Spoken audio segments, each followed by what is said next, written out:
Nawawala na ba yung intimacy sa relasyon niyo? Yung pakiramdam na feel mo na nandyan siya sa tabi mo. Feel mo na may partner ka. Feel mo na komportable kayong dalawa sa isa't isa. If yes ang sagot mo, para sa itong video na ginawa ko ngayon. Dahil dito kapatid, pag-uusapan natin kung paano natin ibabalik yung intimacy na nawawala sa pagsasama niyo. Yung dating lambingan, dating harutan, dating kulitan, dating kayo.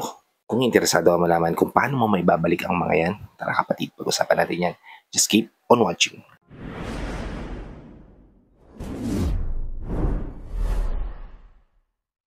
Hi, I'm Gary Upimot. Gumagawa ako ng mga videos na katulad nito para matulungan ka na maging best version ng sarili mo. Para maibigay mo yung best self mo, syempre, sa taong mahal mo. Kaya kung bago ka pa lang dito sa channel ko, please consider liking this video. Hit the subscribe button and the notification bell para lagi kang updated sa mga videos na katulad nito na i-upload pa natin sa inaharap. Isa sa mga importanteng bagay na gustong-gusto natin nararamdaman, yung closeness natin with our partners, di ba? Yung hindi lang tayo yung pinaprioritize niya pero nararamdaman natin na meron tayong best friend kapag kasama natin sila. Meron tayong tatakbuhan, malalapitan, di ba? At hindi na rin mawawala na minsan nawawala to sa pagsasama. Kaya ito yung mga paraan, ito yung mga tips para maibalik yan.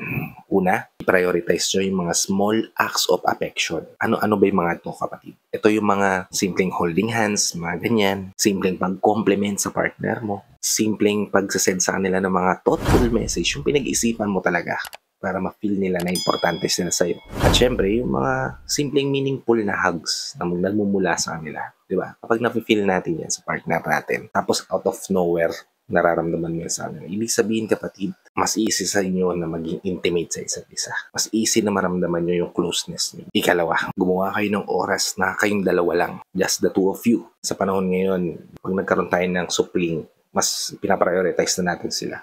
Na nakakalimutan na natin na meron tayong partner na dapat din natin binibigyan ng atensyon. Tama? Well, okay lang naman na prioritize natin sila kasi priority rin naman talaga natin yung mga anak natin. Pero bigyan mo rin ng oras yung partner mo. Kasi baka yan yung maging dahilan kung bakit kayo magkakaroon ng problema sa relasyon. Kasi nawawala yung intimacy kapag nawawalan ka ng oras sa taong mahal mo. Kaya mas maganda na mayroon kayong scheduled alone time, di ba? Yung oras na kung saan magre-reconnect kayo emotionally at syempre, physically. Okay? Ikatlo, be open sa mga bagay na kailangan mo. Kapag ramdam mo na at nakikita mo na nawawala na yung intimacy sa relasyon nyo, yung parang hindi na kayo ganun ka in love sa isa't isa, sabihin at i-open mo yan sa kanya. Huwag ka mag-assume na alam niya yan. Mas maganda na ipaalam mo sa partner mo kung ano yung mga bagay na nararamdaman mo na connected ka sa kanya, na mas close kayong dalawa sa isa't isa. Kung ano yung mga dapat niyang gawin para maibalik yun. I-open mo yun sa kanya at sigurado mag-open din yan sa'yo. Kung ano yung mga bagay na alam niya na makapagpabalik intimacy sa relasyon niyo. Ikapat, sumubok ng mga bagong bagay. Minsan yung pag-break out natin sa routine na meron tayo, sa daily natin ginagawa, diba? Yun pa yung mga bagay na makapagpa-renew sa isip at sa puso natin, di ba? Halimbawa, yung bigla-bigla ng pagdidesisyon na magkaroon kayo ng date night, diba? Kaya yung bigla kayong lalabas, weekend getaway, ganyan. Kaya yung mga simpleng bagay na bago sa relasyon niyo. Katulad na kung hindi kayo kumakain sa labas. So, sa mga street foods, subukan nyo kumain dalawa sa street foods. O kaya naman kung hindi pa kayo nakakakain sa mga mamahaling restaurant, subukan nyo naman this time magkain kayong dalawa sa mamahaling restaurant. Try something new. Kasi pag ginawa nyo yan, it can possibly reignite yung nawawalang intimacy sa pagsasama nyo. Okay?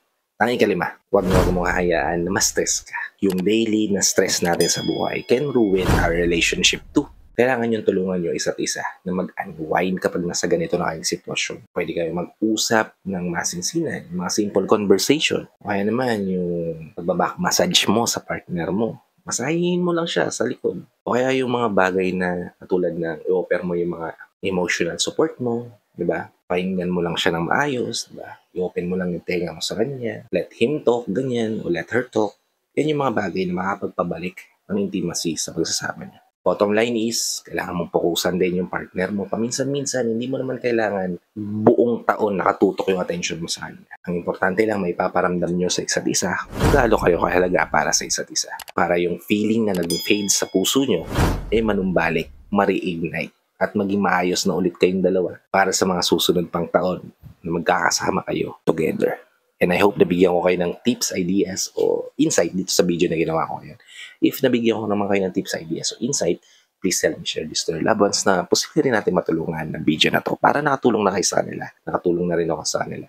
Sa lahat pala ng OFW viewers natin at sa mga viewers natin dito sa Pilipinas na walang sawang nanonood, sumusuporta, palagi nakatune in sa mga video na ina-upload ko. Maraming salamat naman sa palagi niyong panonood at pagsuporta. Kung bago ka pa lang dito sa channel ko, please consider liking this video, hit the subscribe button and the notification bell para lagi kang updated sa mga videos na tulad nito na i-upload pa natin sa inaharap. So hanggang dito na lang mga kapatid. Maraming salamat ulit sa panonood. I hope to see you all on my next vlog.